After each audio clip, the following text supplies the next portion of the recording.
By the way, I think it's time for our weekly visit to see what Psaki Bomb we have. Jen Psaki at the White House press office gives us a lot of information and a lot of material every week. Let's see what lands on the landscape now. Well, this week's Psaki Bomb, she's a little bit contemptuous of a question by a reporter who basically says, you guys have had a tough year. Maybe is it time to reset? Watch her answer.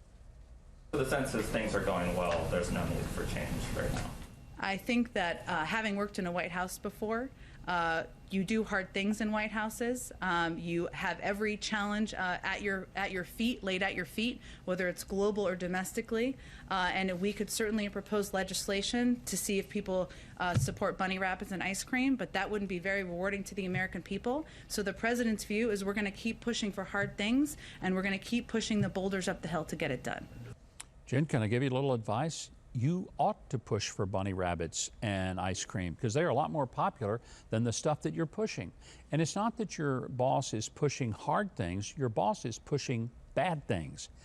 Bad things like raising taxes, like making it harder for people to afford fuel in their cars, like having Americans stranded in Afghanistan and basically left for themselves.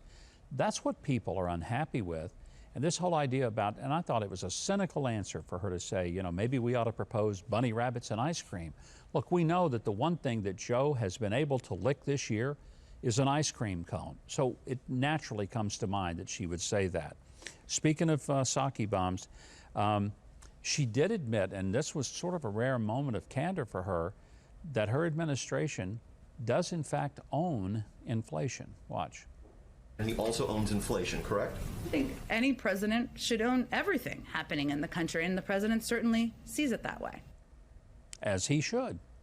So that's kind of a good sign. They're actually taking some responsibility for what they have.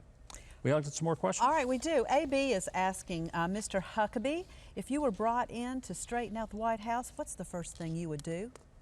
I'd get on my knees and pray because I'm not sure I could do it without the help from the Lord. But I think what we would immediately do is to sit down with leaders of Congress and have an honest heart-to-heart talk and say, guys, we know we don't agree on a lot of things.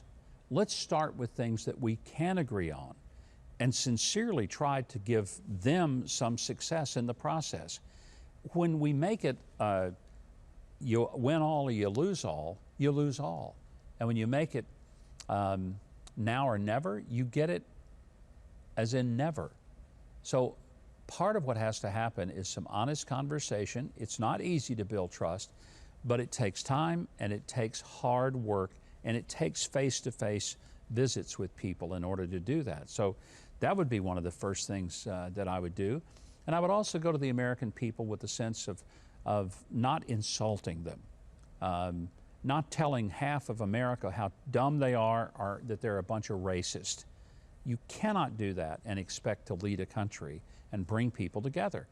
The one thing Joe Biden, I believe, had a lot of votes for was people thought that he would bring the country together. And in his inauguration speech, that's what he talked about. Let's bring this country together. And then he spent the last 11 and a half months tearing it apart by calling half of us racist, bigots, leaders of Jim Crow 2.0.